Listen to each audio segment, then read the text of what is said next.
వర్షాలు పడిన తరువాత చెరువులో నీటి నాణ్యతలో చాలా మార్పులు వస్తాయి. వర్షపు నీరు మరియు పాత చెరువు నీరు కలిసినప్పుడు వాటర్ క్వాలిటీ డిఫరెన్స్ ఏర్పడుతుంది.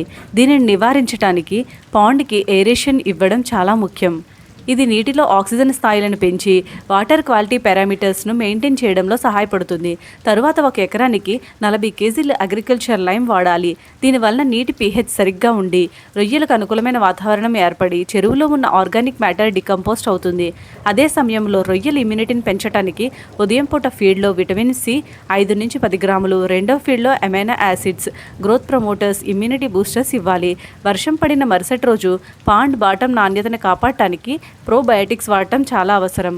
ఇది టాక్సిక్ గ్యాసెస్ ఏర్పడకుండా చేస్తుంది. చివరగా వర్షాల తర్వాత ఫీడింగ్లో జాగ్రత్త వహించాలి. ఓవర్ ఫీడ్ ఇవ్వకుండా రోజువారీ ఫీడ్లో 30% వరకు తగ్గించాలి.